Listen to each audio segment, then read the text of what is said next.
Hello everyone, welcome back to another episode of my immigration journey. I'm so excited to share my experience with you about my adjustment of status.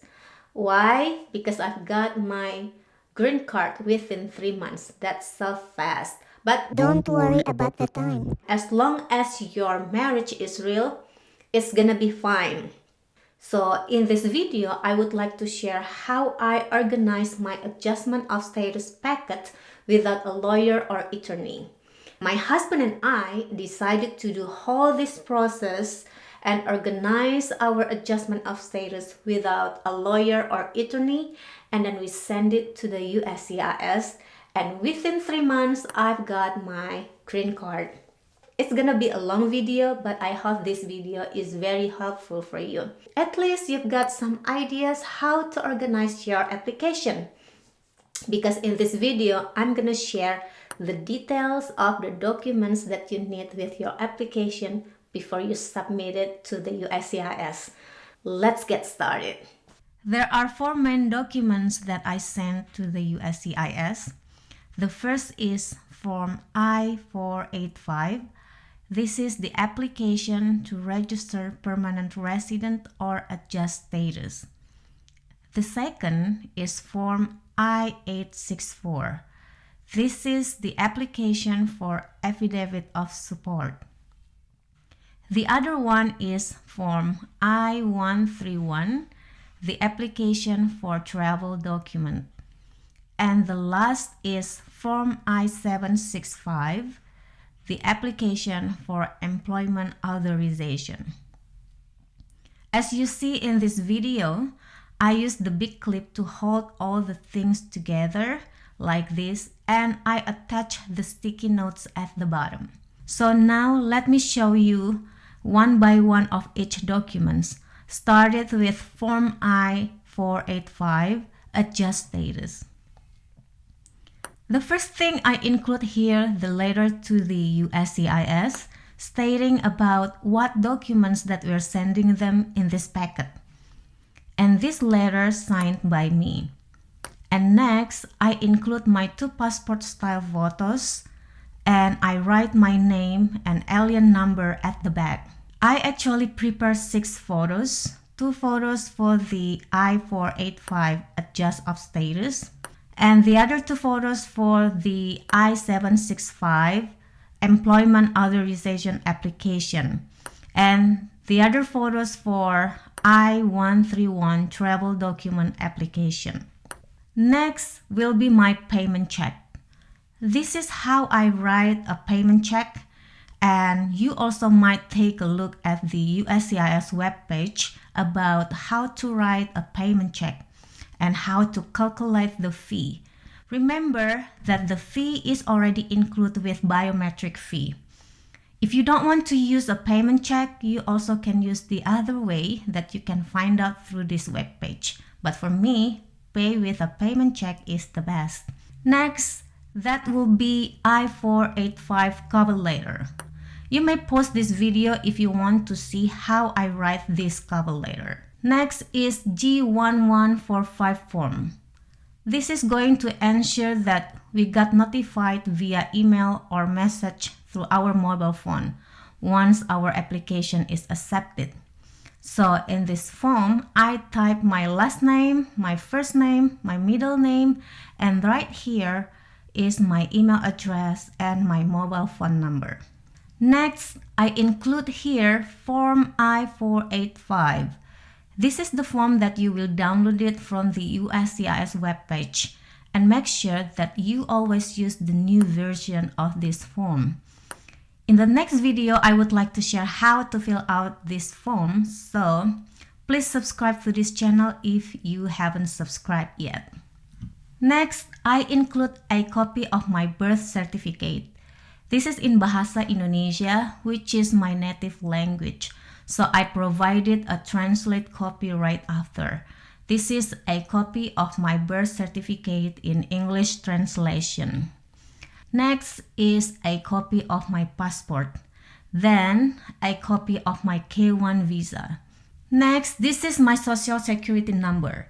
If you don't have one, it's totally fine because in this form, you're gonna be asked if you already have one. If you don't have it yet, you're gonna get it along with your permanent green card when your application is approved. Next, I include a copy from I-797, Notice of Action of I-129F petition. This is the form that you get when you apply for your K1 visa. Next is a copy from I-797, Approval Notice for I-129F petition. Okay, next, I include here NVC letter. So NVC letter is acceptance letter from the National Visa Center stating that your petition for K1 visa is accepted and you prepare for the visa interview. Next, I include here a copy of I-94 form. This is a form of your arrival record once you enter the USA. You're gonna get this form by online. And please check the link on the description below about how do you print out on this form. Next will be a copy of vaccination document worksheet, Form DS-3025. This is actually the result of my medical checkup that I got before a visa interview. So in this case, US Embassy requires the result of your medical checkup from the hospital that US Embassy recommend in your country. Next, I include a copy of marriage certificate. Then I also include the proof of my wedding, such as wedding photos, traveling photos with my husband, and also the photos when my husband and I visit our relative. Now let's move on to Form I-864 Affidavit of Support. This is the cover letter of this form that is signed by my husband because he is the one who sponsored me. As an affidavit support, he must have an income requirement that is determined by US government. So with this application, my husband submit the form I-864 and I'll show you how to fill out this form in the next video. Then he include the copies of federal income tax return from 1040 for 3 most recent tax years. Then he also includes the copy of W-2s, copies 1099s, bank accounts, a copy of his passport, and a copy of his birth certificate. So that's all the document that we need for the affidavit support. Okay, now let's move on to Form I-131 application for travel document. This cover letter signed by me. And the first thing that you need to know that there is no an additional fee with this form if you submit together with your adjust of status application. Once your application is accepted before you get your permanent green card, you are allowed to travel out of USA for several times and come back again to the USA. In this application, I include 2 passport style photos with the name and alien number written at the back. And next, that will be G1145 form. I already mentioned in the beginning why we need to include this form with our application, and you can go back again. Next, that would be Form I-131. I also will share with you how to fill out this form in the next video. So please make sure that you already subscribe to this channel. Next, that would be a copy of my passport and a copy of my K1 visa, a copy of marriage certificate, a copy of I-797 Notice of Approval for I-129F petition. And the last, I include here a copy of I-94 arrival record. Okay, now let's move on. To the last document. This is Form I-765, the application for employment authorization. This form also doesn't need an additional fee if you submit together with your adjust status application.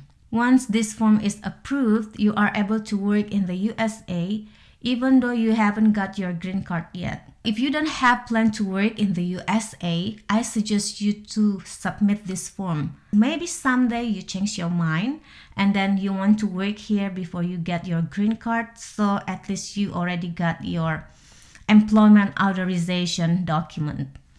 So in this application, I include 2 passport style photos with the name and alien number written at the back, and also G1145 form I already mentioned before in the beginning.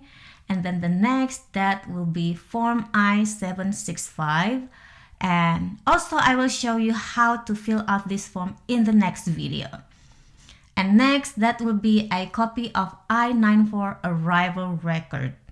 Next, a copy of my passport, and then a copy of my K1 Visa, and then a copy of my marriage certificate, and a social security number document if you have one. Okay guys, finally it's done. All for this document, I put it in a big envelope and ready to send it to the USCIS. Here's the web page that tells you where you are going to send this form. It based on what state do you live in. I usually use USPS to send my document to the USCIS by using flat red box, which is priority mail. So that's all from me today. Please subscribe to this channel to watch more videos about my immigration journey. And I wish good luck for your immigration process. We'll see you again in the next one. Goodbye.